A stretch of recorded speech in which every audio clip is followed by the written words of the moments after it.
Hey everybody, what's up? Welcome back to another episode of Fore Podcast with your host Don Julio and myself, Tees.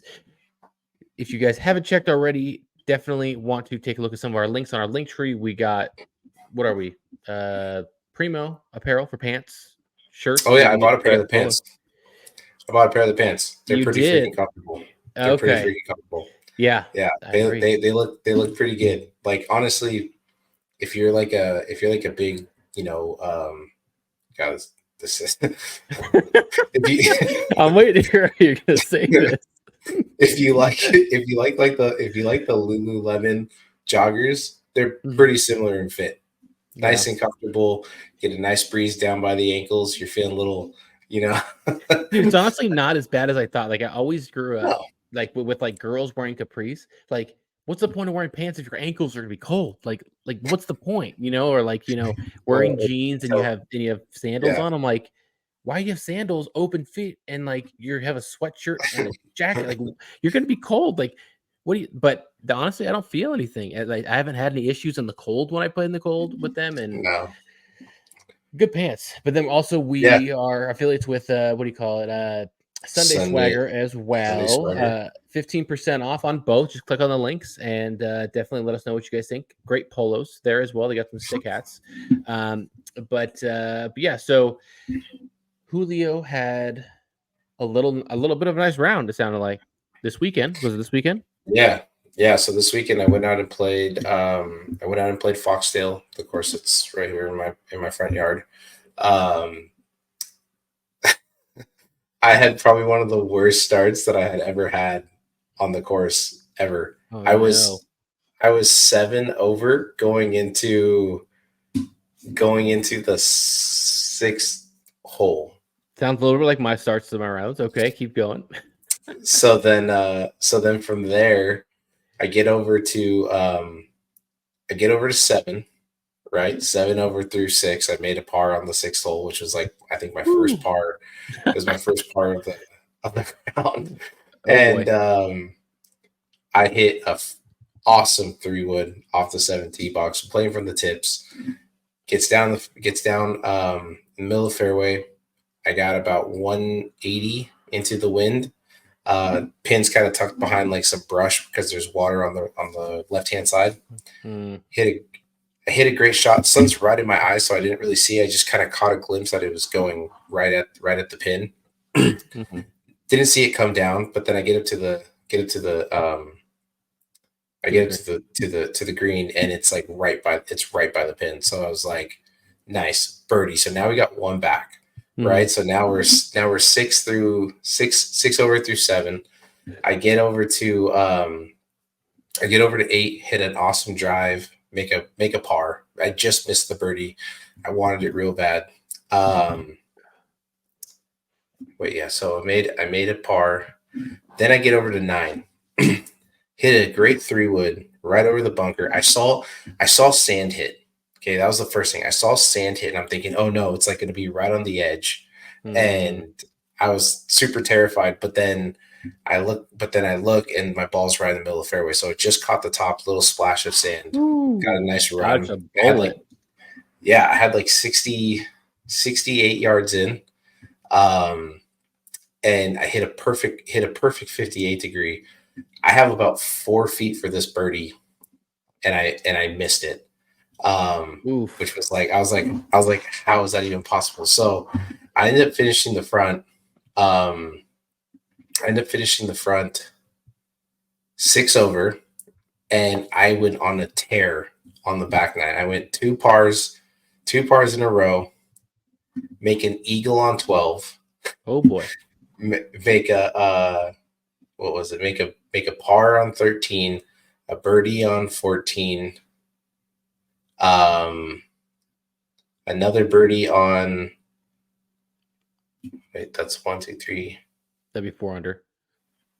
Okay, so then I made another. So then I made another par, and then comes another par 5, and I hit a great shot. I get on in 2. I just missed the eagle putt. Like literally, ball went into the hole and then just kind of spit out. And so I make the birdie, and then I par out, and ended up getting back to just 2 over. for the round. Geez, so were you like playing with somebody in the front nine? You're like, yeah, let's play some skins. I'm okay. I'm not that good. And then you're like, okay, well, let's double it on the back nine, huh? Let's double it. And then you're just like, oh, I guess I'm getting lucky today. I don't know. So it was funny. Like right on the first hole, like 5 of my buddies all kind of roll up on my, or 4 of my buddies all roll up on me, and they were continuing playing because they had a big skins game going, and I didn't get an invite. I had no idea, so I was already kind of pissed about that. Right. But then I get to the first hole. I had an opportunity for my birdie, and I 3-putted just because I was in a rush. Right, I wanted to get to the next tee box to get over there with those guys. I hate that. And I hit a great three wood shot, and basically like I'm trying to remember what happened. I think I hit a 3-wood shot. I went long of the green, or no, I went left of the green, and then I 3-putted again for a bogey, and then what? And then what? Then I get another bogey on like the easy par 3. Oof. Then it comes to the first big par 5. I hit a great shot, and I totally shank it into the water, like just dead block. And I was like, oh crap. So then now I had to go drop, and I 3-putted it, and it was a double. And then I get to the number 1 handicap hole. I literally top my 3-wood, hits the tree, kicks back and towards the fairway. I try and duck hook one around the corner, hit it straight. It's in the crap. And then like flub the next shot and another double. And then I finally made my first par, like right there on the short par 3. And I was did you pop open any freaking like seltzers and to get you loosed up a little bit, or it was just, no. Or were you more loose? You're like, screw it, I don't even care anymore. And then that's how you. I just straight freaking trunk stomp when I got there. It was like I got there, went inside, paid for my round, got right out, didn't even hit any warm up shots, nothing. And it was just one of those ones. Dude, and then finally I just kind of found my swing juice. Have you seen I don't know how many courses have this, but there are some out there that legitimately have a warm-up hole. Have you seen that? They have 19 holes, and like hole 1, they literally have it on like their board or whatever, like warm-up hole. And I'm like, that is so cool. Like, that's usually what it takes. Maybe a hole, maybe 2 or 3 at the most. If you literally come off the parking lot, you haven't. I've seen a few pictures on Instagram or TikTok, and I'm like, it must be like a Midwest thing or something. But I'm like, that is. I was gonna say it has to be. It has to be. But dang, dude, that's something in the stick on the back nine. But yeah, we'll definitely show your back nine video, and you're like, dude, someone took Don Julio's body in the front nine, dude. I don't know what happened, but it was not him. It was not. My tempo was like all over the place.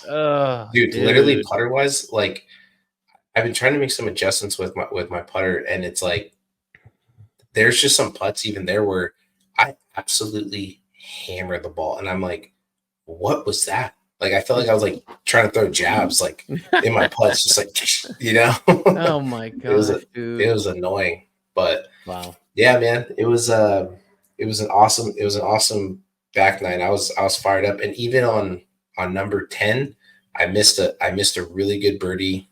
Number 11, I missed another really good birdie. Like I could have gotten all the way back, and if it wasn't like even on 12, dude, it would have been so sick. Like even on 12, my shot like clips the tree. Like the tree that I go over, it clips the tree, but then you kind of see my ball move and it just starts going straight. And I'm thinking like, that's gotta go. But I hit it hard. Finally, I see it. It's like right at the cart, like right before the cart path. And it's just sitting up like it's on a tee. And I lock it in and 265, a little downwind. And I took a 3-iron. It was so pure, dude. Like my ball never leaves the pin. And when I got up there to the pin or to the green, like my ball hit maybe an inch before the hole and then just like checked and came back down the hill. Dude, isn't that insane how like I've had a few shots like that where you're just like, okay, is that like going in? Like, dude, like this was never happens. Like where it's going like actually at the hole, not like 10 yards to the right or 5 yards to the right, and it rolls down the hill or the undulation or whatever. But like some of those shots, dude, you're just like your heart is like pounding while you're watching. Like I actually hit that exactly where I wanted it to. Like I had another one of those on 16. On 16, I'm literally like I literally said to the camera, I was like, that might be in the fucking hole. Like I think that's there because from the minute I hit it, it was just pure. And the sun's in my eyes, so it's like I saw the ball and I just see it come down like right at the pin. I'm just like, that might just be an albatross. Like I was like, that might have gone in, and I'm super stoked. But then I have like it was maybe 6 feet up the hill, and the ball, like I said, I hit it perfect. It goes in on like the right side and then just spits out, and I'm like, I wanted that, but I'm gonna take that birdie anyways. Dang, dude, that's crazy. Did you by any chance watch any of Adelaide this weekend? I did. I did. I watched what was it? I watched Friday's round, and then I watched Sundays, but I could not believe how many people were there. Like they had 100,000 people in event, like that were there. You want to know something crazy? Like there's only 30 million people in that country. 100,000. That's what like compare. Like I saw so many memes where it was like, oh, they're comparing it to like the Waste Management, like all these trolls. That's exactly what it was. But the Waste Management has never even had that many people. But not just that, but like there's 330 million people in the United States of America. There's 30 million people in Australia. Yeah, you might add a couple thousand people, maybe not a couple thousand. Yeah, maybe a couple thousand people that flew to Australia, literally out of country just for that event. But like there's not as many people. There's like what's 330 million like divided by 30 million? Like, what's that difference? Like 80% less people like live in whatever the numbers are. Like it's just such a smaller number and a higher percentage of those people that attended the event. Like that's insane. And I don't think there was a hole in one this year at the what do they call it, the watering hole or whatever. There wasn't one this year, but I did see a caddy got drained. Did you see that? Yeah, the caddy got smacked in the head by like a bottle or by a water bottle. Someone threw a full water bottle. Didn't take the cap off. What a jerk, man! But did you take a look at the any shot any time feature where you can click on any of the groups and watch that? I was pretty stoked. I was trying to watch Anthony Kim, trying to see what he was doing. I thought it was a really cool feature because the PGA Tour, I don't know if they're I was thinking about this. Do you think that the PGA Tour doesn't show every single shot or doesn't allow you to see every single shot for everybody to hope that more people go to the events themselves and sell tickets that way? Because obviously they have enough money to make that possible. They have all the cameras to show every shot if they wanted to. What do you think the reason is that they're holding back? They just want to focus on the big names because that's what everyone ultimately wants to see. Right? I mean, they're not going to show a video of Kevin Kisner, like. You know how entertaining that would be. It would be. I mean, we'll think about like when they do the AT&T, right? And you watch the AT&T virtually, right? Mm-hmm. They have that featured hole where what is it, number 7, number 6, right? Mm-hmm. Where you can see every shot, but you have to stay on that, which kind of sucks. Right. Well, that's in every. If you're watching ESPN Plus, they literally have that for every single course where it's like, oh, the featured hole 15, 16. Yeah, so you could do that, but it's not the same where you're literally just following one group that's a random group that might not be somewhere where like you don't really want to pay attention to it, but like, oh, I have a family member, oh, I have a friend, I have someone that lived next to me, a buddy of mine that's playing. I want to check him out, but oh well, he's not a big guy, so he's not Roy McIlroy, so you won't be able to see him. Like. That sucks. Yeah, and even then, like, kind of, I think you just said something about, do you think that they do that in hopes of selling more tickets, dude? Even when you're at the event, you can't, like, your movement sometimes is so limited on where you go because you got people walking with strollers, you got people who think they own the entire cart path, like you're limited to where you go, which is why you do see so many people just take a lawn chair, pop on one spot where they just want to see everybody come through. But it's like you're only going to see them on that one shot, or you're going to see only that one group that you decide to follow the entire time. Yeah, I know. So that's freaking tough. But yeah, I mean, I thought it was a pretty cool feature. I'm probably for the rest of the year, I'm probably just going to be focused on Anthony Kim. I'm just really rooting for him. He shot his first under par round in pro golf since he stopped playing in 2012 with a 1 under, followed it up with an even round, and then I think he went over par on the next one, so he ended up over on the whole tournament. But I was pretty stoked for him. I mean, dude, did you see one of my tweets? Dude, did you see that? Well, you might not have seen it, but I did. He responded. Well, no, not just that, but like it was just a tweet. I was like, I tagged him, and I was like, heck of a round here. I don't tweet too much. Let me find it. I know what you're talking about. I think you sent me a screenshot of it. Well, I might have, but like it wasn't just that. It was a lot of people liked it. I said, heck of a round today, Anthony Kim, and I got 10 likes and like 1,800 views. Like that never happens. Usually you have to throw like a hashtag or something in there, but like all these people, and then he posted thank you. He responded with thank you on there, but I was just like, dude, like, holy crap. I sent that literally right before I went to bed because that was like when they finished the round. And then I woke up and I was like, what the heck? Look at all these people liking this. This is cool. Okay. Yeah. Okay. He's a man of the people. Dude. And then you see the new logo. He brought the AK logo. Do you see that with the AK of the circle around it? Yeah. So yeah, I was pretty pumped about that. I think the name is the Rippers GC or golf club that the Australian team, basically Cam Smith.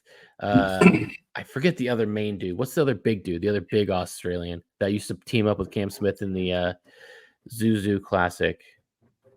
Leishman, Mark Leishman. Oh, Mark Leishman. The big dude. I think he's on there. I think they actually pulled off the win, the team event. And the leaderboard itself was a little interesting. I'm going to look it up right now. But it didn't really have too many, I don't think, big names at the top. Paul Casey. Okay, that's wrong. Okay, hold on. Paul Casey went to LIV? He went. Oh, he's been there, dude. Oh, yeah. Whoa. He's first time. I think he plays with Bryson. He played with Bryson on the Crushers. Really? Yeah. I didn't realize. Yeah. But who was it? B. Steele. So Brendan Steele won the event, shooting 18 under. Louis Oosthuizen number 2, second. Joaquin Neiman third. It's not Alec, is it? Andy Ogletree, don't even know who he is. John Rahm tied third. Charles Schwartzel, great name, Charles.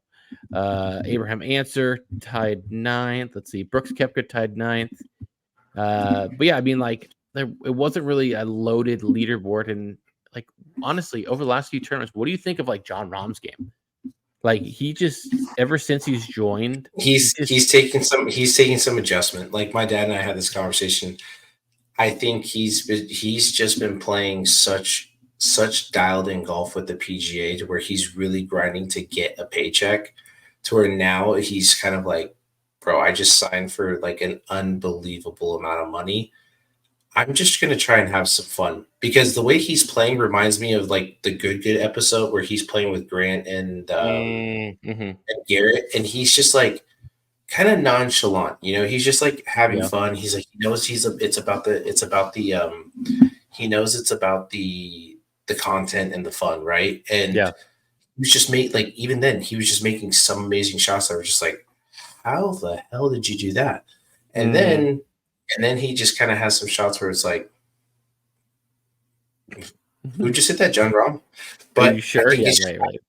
I think it's taking him some time to kind of like understand the format of what he's playing, because now you got to think there's no cuts. He's playing for only 3 days, where this is just, I mean, these are all new courses to him too. You got to think this isn't the PGA where he's been studying book after book after book after book, you know, of all the same stuff for the last. True. He doesn't know the courses that well, you know. That's true. So, that's true. And also, he could just be playing a bit more conservatively. Yeah, I mean, one thing I just thought about right now, like, it definitely takes more discipline because you have more of an open schedule, right? So by having more of an open schedule, you don't have a tournament week after week after week that you could literally sign up for and just keep on the grind, which is easy to do. Like you have a 2-week gap sometimes, a 1-2 week gap where you're like, he's got what, 2, maybe 3 kids now, and he's married. Obviously, it's like, okay, do I stay at home, try to prepare here, or do I go to the course a week early or a few days early to try to get a little understanding of the course? And I know, like, a little off topic per se, going in the NFL ranks. Speaking of my Cleveland Browns, Trent Richardson came out of college, like one of the best running backs in college history. Like, this dude was an absolute stud, absolute monster in the gym, and just was killing it. Number 2 or 3 pick by the Browns. And he said, like, one of the reasons why he failed so badly in the NFL was the structure. Everything at Alabama was just structured. Everything was all set up. This is when you sleep. This is when you eat. This is when you work out. This is when you do homework. This is exactly what you're going to do. Just show up and go to these things, and he would do it. But once it became the NFL, he had to create all that on his own. Money was pouring in that he never got before, and now he's actually seeing that because that was before NIL. And all the family members and friends and everyone's trying to get at him and, get that money at just how people do when they find out you're rich. And he said it was just such a battle, and he was used to so much structure that is what ultimately was the downfall. Could have been also the style of play or whatever, but like that was a big factor where like you don't think about that until you have to do it on your own. And I know John Ron's been a pro for a while, but I mean, it is different. So there's going to be a little bit of a learning curve no matter what. Yeah. I mean, I don't think I think it's more, I don't think it has anything to do with the discipline and like the lack of structure, right? Kind of like what you were just talking about with what's his name? Trent Richardson. Yeah, with Trent Richardson, right? Like, I don't think it has anything to do with that. I think these are all new courses he's seeing for the first time, and he's not familiar with it, right? So I think that's kind of the other thing, but also he's realizing that yes, it is competitive golf, but at the same time, there's a lot of guys having fun too, where it's just kind of like, I mean, I saw moments where he was super serious, and I saw moments where he was just kind of like, yeah, you wouldn't see that with him on the PGA where he'd be walking down the fairway laughing about something. I mean, you're right. PGA, you're locked in because you know that nothing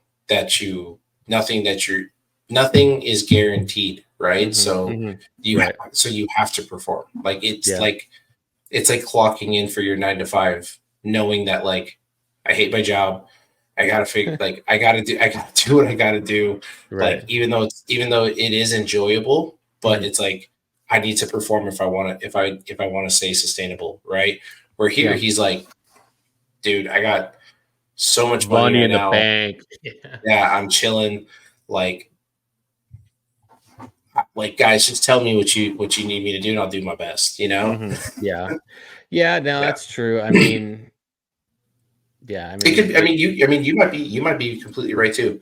Maybe there is just a little bit of a structural change. Like I don't know. There's a learning curve on really anything. Whether you move, whether you have a new job, whether you start a new school. There's always to be a slight curve to the transition time, should I say? And I always tell people that, especially since I'm in the education field, that like no matter what program you go into, just know there's going to be a transition where it's going to feel overwhelming, and it's shorter for some people, it's longer for others, but just like everything else, it turns into a routine and you get it down and it becomes part of your routine, and it's not that big of a deal. Just get through the transition time and you'll be good. Did you see any clips or anything from the tournament specifically that caught your eye? I mean, what was it? I saw a few clips. Nothing as entertaining as I feel like last year when they did it in Australia, but like I didn't see anything that, I mean, really the biggest thing, I just kind of all the water bottles that just kept flowing for birdies and all this other stuff. And I was just thinking like, man, Brooks Koepka must be losing his shit because that's such a long round now that they have to stop every single hole to clean up, then get going again. It's like, that's the only thing that I can think of. But something that did catch my eye on golf WRX was the LIV golf hats since they got a partnership with with Lids, right? They've outperformed every other golf company's hats. Really? They've been moved. Like they can't keep them on the shelves long enough. Really? I have seen a few out there, dude, just in the wild, and it's crazy. It's crazy. I mean, like there's a decent amount of like logos out there, but I love the Crushers, the range goats. I mean, I might rock one, but you know, I didn't know that the range goat seems a little demonic to me. It looks like as if you're like a part of like a satanic, yeah, right. But with Bubba Watson, the biggest Christian ever, no way, dude. There's no way. Like you're like a bohemian, like you're like a bohemian grove Satanist that shows up. Boy. Tell that to Bubba Watson. I'll change it tomorrow. Jeez. I know. Well, dude, speaking of Bubba Watson, crazy fact. I know he's been rocking this watch ever since he's been on the PGA Tour. Richard Mille? Dude, that watch that he rocks is like $3.8 million. Dude, it's insane. Apparently it's a one of one for him only. Is it the white one that like apparently measures like the G-force or something of his swing or something like that? It's something like that. But yeah. I mean, speaking of that, do you remember like just people wearing watches? You know, I remember I saw this TikTok of someone like going up like rating everyone's watch that they wore. I think at the Masters, they're going like, I sent you that. Oh, you sent me that. But there was one that I saw. This is like 6 years ago. Whenever Odell Beckham signed with the Browns, like first game, he wore a $400,000 Richard Mille watch during the football game. I'm like, are you freaking? Are you stupid, man? Like, what are you doing? Like a watch, and like it wasn't one of the ones like a metal strap. You know, it was like one of the like wristband kind of ones, a thick one, but still, it was just like, what are you doing? Like you honestly wouldn't even notice unless there was like a good camera up and zoomed up on him. But it was still like, it's still a watch. Like, why? What are we doing? But I mean, I have heard of Richard Mille for a while because of Bubba Watson. And fun fact about not Richard Mille, but what's the most popular watch? What's that one called? Rolex. The Rolex. Rolexes run fast. Did you know that? If you have a Rolex, within 2 months, it'll always be the time will be off, and you'll have to go and get it changed or change the time. They always run fast. That's what they're known for. And I'm like, yeah, here's $20,000 for a fast watch. Like, are you kidding me? Like, that's ridiculous. Sorry, jumping off topic here, but let's move over to the PGA Tour for now. Well, hold on, I got something. Hold on, I got something else to add. All right. So speaking of a guy wearing the hats, right? So on Tuesday, I went out and played. I didn't get my whole round recorded, but got a few holes.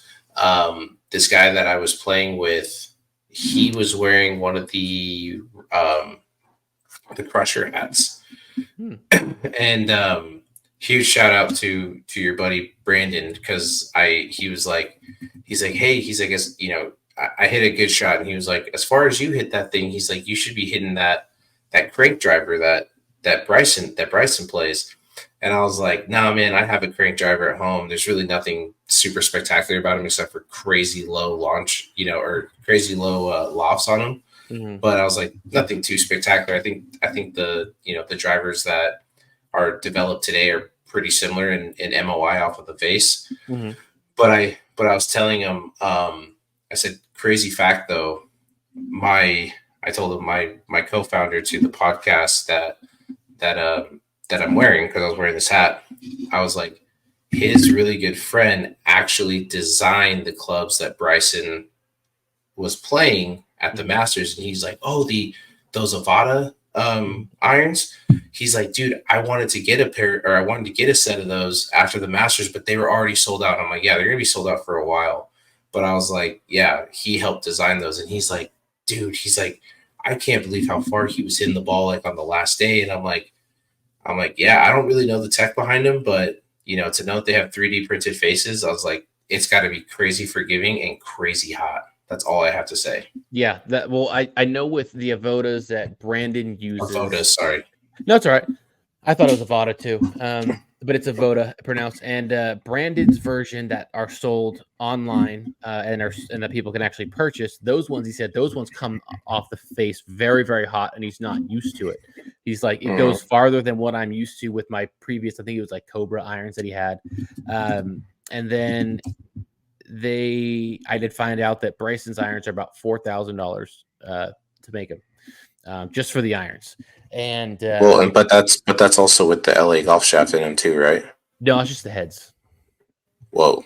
Okay. Yeah, that's why they're not being able to sell them. Though right now, I think they're doing like a little bid right now. If you checked on their Avoda, they're doing a bid where they're releasing one rose gold head, or basically iron set, but with the heads of them a month. And I think the bid right now is up like almost $6,000.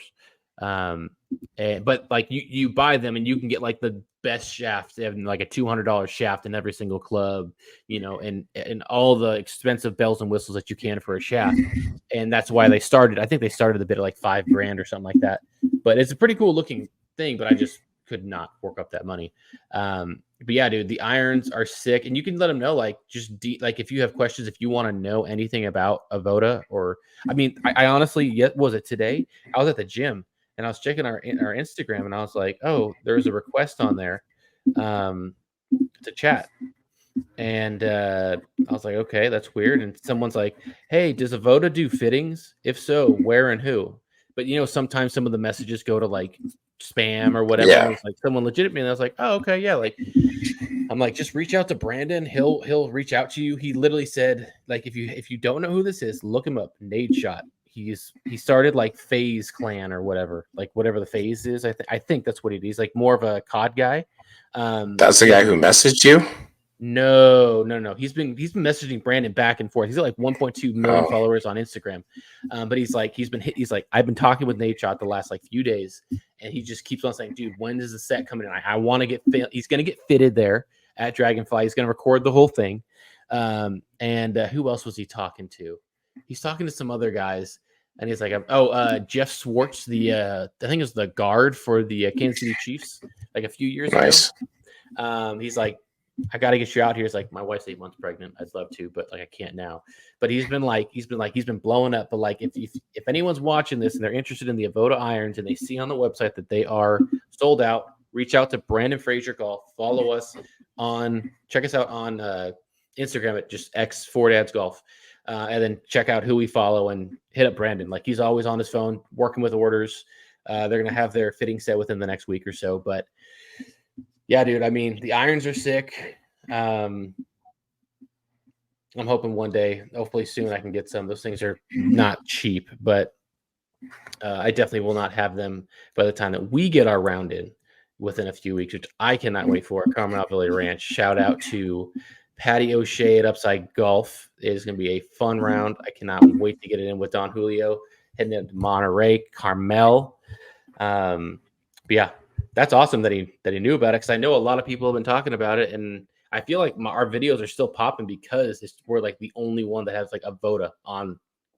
Yeah, like the only one right now. It's not popping off like a Grant Horvat, but it is what it is. Yeah, I mean, I don't know, man. Speaking of those guys, right? I feel like a lot of their videos have not been getting. They've been getting more hate, being that like they're constantly saying, "Yeah, I can hang with PGA pros. I can do this," and it was like Grant Shot plus 7 or plus 7, and then the one guy who, and again, like we all know how tough golf is. I'm not bashing these guys, but just reading comments, it's like a lot of people are really getting after Micah, being like humbling experience, huh? Yeah, and it's just like, dude, he didn't hit the ball bad. It was just, unfortunately, just didn't go in the direction that he wanted to, right? And I mean, when you're playing greens that are as firm and as slick tight as those ones were, and the shots that he had, I mean, dude, the shot where he went long of the green and had to hit like a flop shot, hits the collar and then rolls all the way down, like I can't tell you. Well, I can't tell you, like, I've had that experience at San Jose Country Club when I went and played in the Santa Clara County Amateur or City Championship. Like, that's not fun by any means, dude. Like, you're literally like, I hit a great shot. My hands were like kitten mittens, man, just the softest things you'd ever touch with a little purr, and all of a Oh sudden man, it just took off. Like dude, yeah. it, I yeah. mean, Some people just go ahead. Yeah, did you hear of Bob Sports? They just released a their seltzer, seltzer. Yeah, tequila they did. seltzer, dude. Oh, let it. They What is it? did. Have a drink or have a day?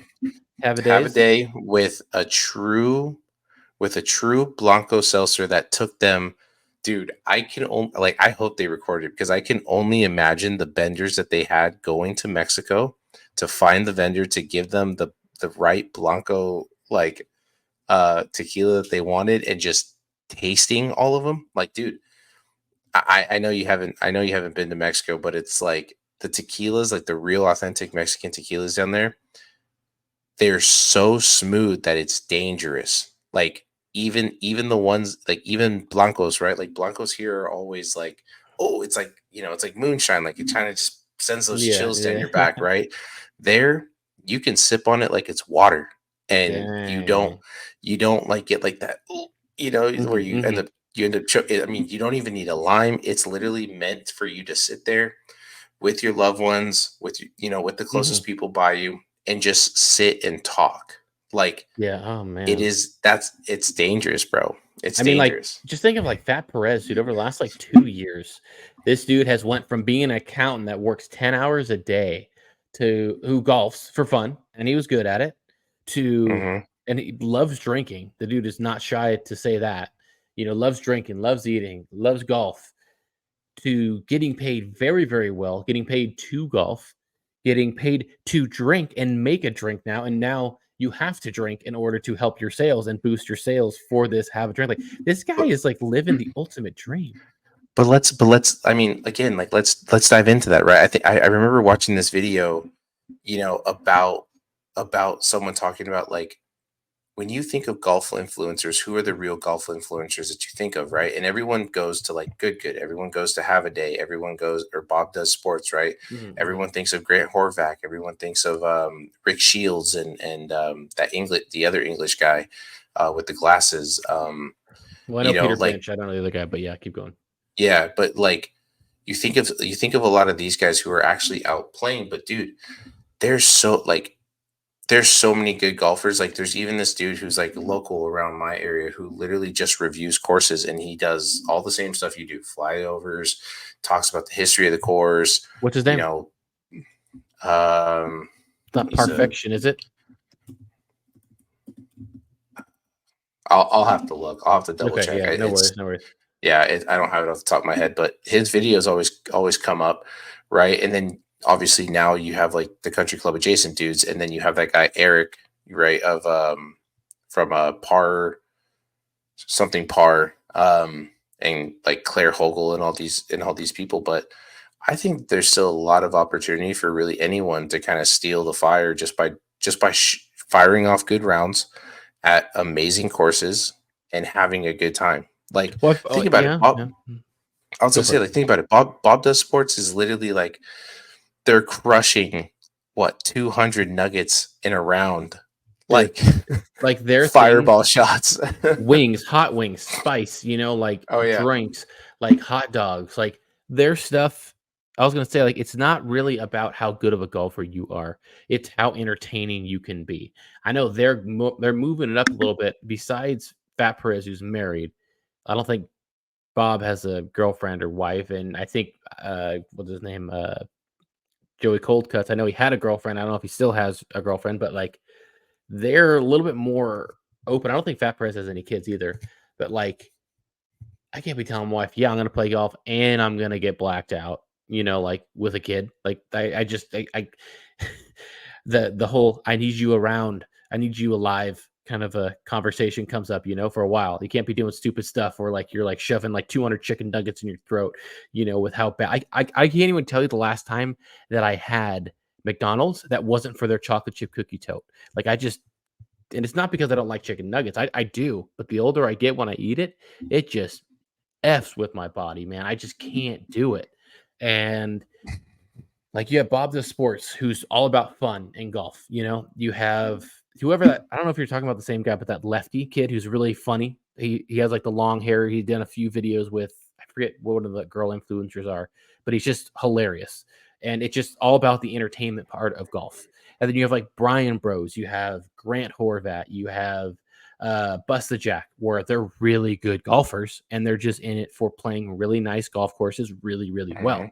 And there is some entertainment to it a bit, but you also have the DOD King, who's really just all talk. And by all talk, I mean all he does is really talk. He's good. He's a really good golfer. Don't get me wrong, but he's really entertaining on the talk side. And he's also the only person who doesn't play with tees ever. I should do a run like that with no tees. With no tees. I mean, I already don't use tees on par threes, like, and when I'm hitting irons, but I should just do it with driver, just not tee it up once. Why not? For the content, man. For the brand. I don't know, man. That'd be cool. Well, the thing that I like about the DOD King is just the swagger he has. I don't think anyone can match that swagger. He's like, he talks about it all the time. He's like, "Yep, I'm just a guy out here who's got fake teeth, loves dip, and like whatever." Because I forget where he's from, but yeah, he's like a total like country boy. 757 from Virginia. I think it's Virginia.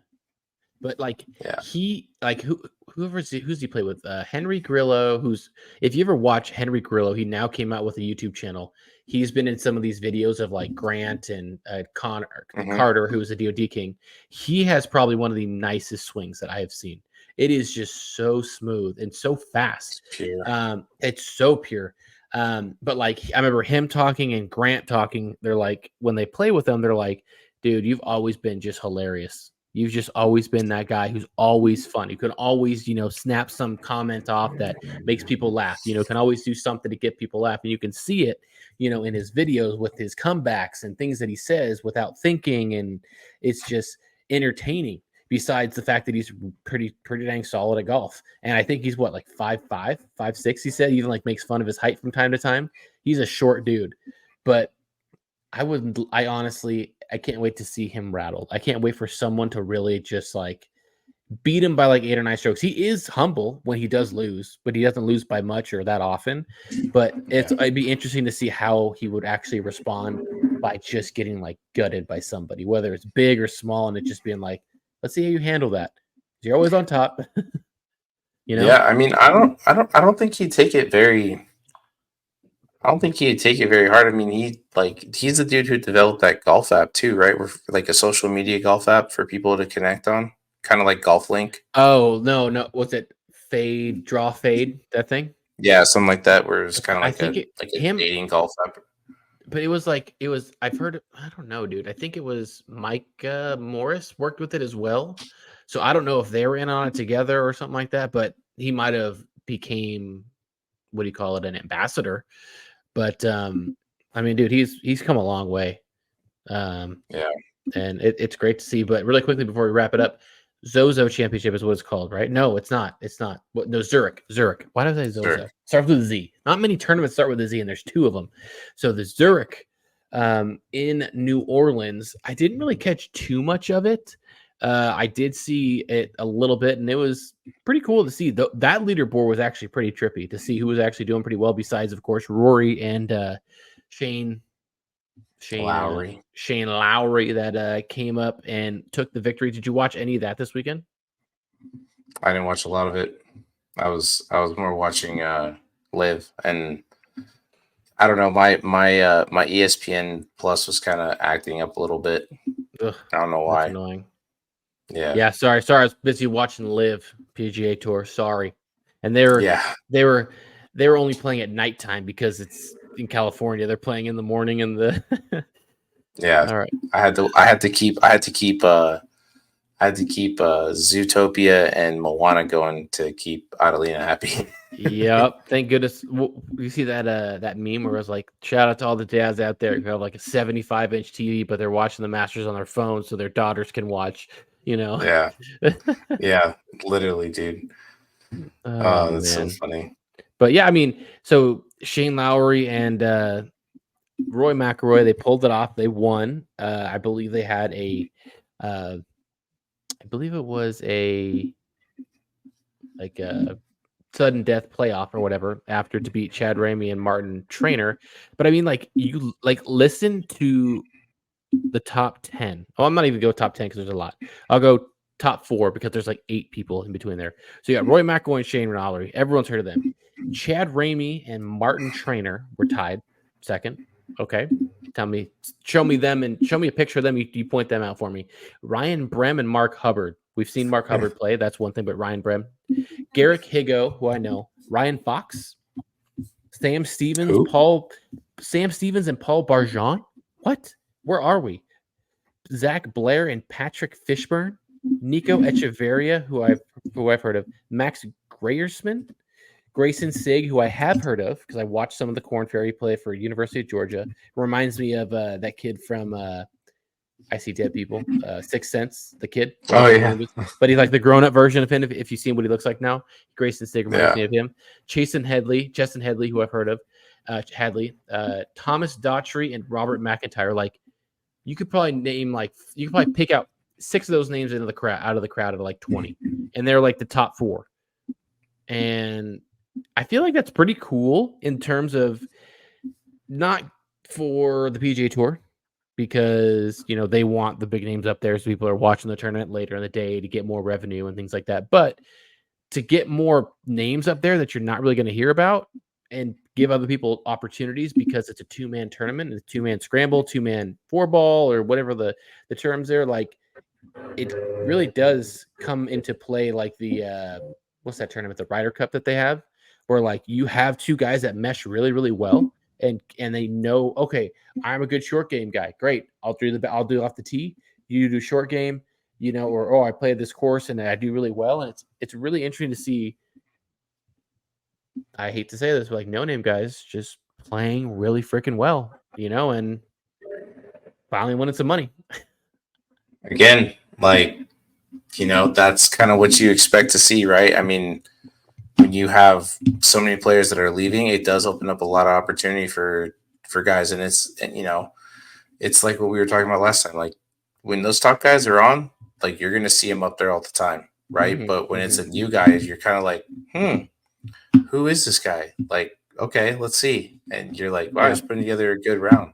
Mm-hmm. But did you hear that there might be a potential Netflix movie about Michael Block and the fairy tale story of his performance at the Players? Come on, apparently, no. Okay. Apparently it's been rumoring around. I don't know if it's actually true, if it's fake news, but I was like, that's pretty freaking cool. Like, if you're Michael Block, tell story. Yeah, if you're Michael Block, hell yeah. I mean, come on, dude. Like, they're doing all these stories about, like, the baby rabbit and the dude who got, his stalker and how he's reliving his life on Netflix. There's all kinds of crazy shows about people. But hear me out. Like, this isn't a guy who was like a pro golfer, lost it to drinking, lost his family to drugs, went on homeless, or and came back. Like, this guy, like, he's a great golfer.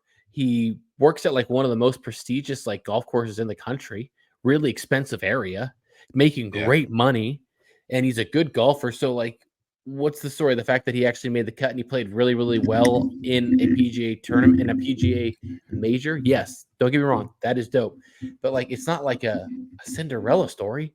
It's cool because he was someone you didn't expect, but like, it's not like there was really any trial, in my opinion. I mean, there might have been. I mean, I don't know the guy, but yeah, I mean, I don't know. I mean, just looking at like his past record, right? Like, he won the SoCal Open, several times, which apparently is like one of the hardest tournaments for amateurs to play in, and he's got multiple championships underneath it. Right? I mean, your story. Yeah, I mean, you're talking about a guy who really paid his dues, right? Like, he really went after trying to become a pro, went to school, did all the right things, and just didn't get that opportunity. So he continued to chase the game he loves by going through the PGA Apprentice, program, gets his PGA story, finds himself a great spot over where is it that he's at? Tribuco, is that it? No, I don't. I forget. but he finds himself at a great spot. And the thing is like, again, like it's for someone who doesn't like understand the grind of trying to become a PGA professional and to run a golf course. Like, some people just will never get it, but dude, it is a demanding job. Like, for him to have 3 kids or 3 kids, and to give up every holiday, to give up every weekend, to provide an experience for members at the country club, is like, it's a whole nother level of commitment. And on top of that, you're talking about trying to inspire young kids who are coming in just for like a summer job to learn how to be self-efficient, be reliable within their roles, right? And then it could be something as simple as, cart barn, like getting people's clubs out of the club shed, like, cleaning people's clubs, range duty, whatever it may be, right? Like, these aren't jobs. I mean, they're hard. I don't want to say they're hard, but they are demanding jobs that you have to do. And for someone who's like young, who's in high school, who's just like, yeah, I'm just here because I want a couple rounds, and you don't even really know the etiquette of golf, but you have someone like Michael Block, who has to teach you these things and has to see different faces and consistently do it, to then get the opportunity to go perform an absolute dream and to have the success that he had, even though it wasn't like, I mean, he tied for 15th, but it's like the just hole in the events, one, just the events that happened. Yeah, the events that happened is just like, what? Like, it is possible, right? I mean, Kevin Garnett said it best. Anything is possible. So I don't know, man. I saw something on Twitter, saw something on TikTok, and I was just kind of like, I can get behind that. Don't tell me that's what Owen Wilson is doing. You heard like I think it's a movie or a show that he's like a pro golfer or whatever, and Owen Wilson is like the star guy. I have no idea. The only one that I've seen is Ryan Gosling and some other dude doing Beavis and Butthead. Yeah, that's not golf, but yeah. That's the only one that I've seen. That's the one I've seen. Yeah. But yeah, so I think it's a good spot to wrap up this episode for now. I think this week, what tournament we got next week, dude? Do you have any idea? What's playing tomorrow? Let me see. I know they're playing Singapore for LIV. That's coming up, which will be awesome, except if you live in California, because the time change sucks and it's like a day and a half in advance. But what do we got? The PGA Tour slate. This weekend is the Byron Nelson. Oh, in Texas. Okay. TPC Craig Ranch. Really cool. Okay. Do you think Micah made the amateur cut to get into the Byron Nelson? Well, what's crazy is one thing I'll add right before we wrap this up. We talked about, I think it was the last episode we talked about the PGA Tour Invitational for the YouTube golfers, right? Fat Perez, Buster Jack, Brian Rose, to get a shot on a PGA Tour event. And the fact that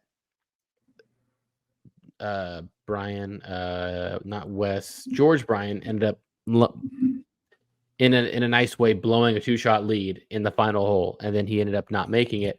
They actually extended him a sponsors exemption for that tournament, so he'll be playing in that tournament anyway. So that was pretty cool to see, because I mean, people are going to want to watch that. And I think the only I don't know how many tournaments he's played in the pros, but or at least in a PGA Tour event, but the last one he did, I think, was in like Dominican Republic or wherever with his brother this year, and he made the cut, and he shot like 7 or 8 under. So he's got the talent, and he's definitely probably the most capable out of everyone besides his brother, who's won a PGA Tour event in the YouTube atmosphere. So I'm really pulling for him, but yeah, man. All right. Well, if you haven't checked us out on YouTube yet, or you watched this on YouTube and you made it this far, that's amazing. I'd be really surprised. Don't forget to subscribe. We definitely love that. We're trying to get to 1,000, trying to get this monetized, trying to make some money off this. That would be awesome. We're at 750 subs now, which is awesome. We've started from nothing, and we're moving our way up. But thank you, everybody, for your support, and we'll see you guys next week. Don't forget to stay fly and go low. Take care, everybody.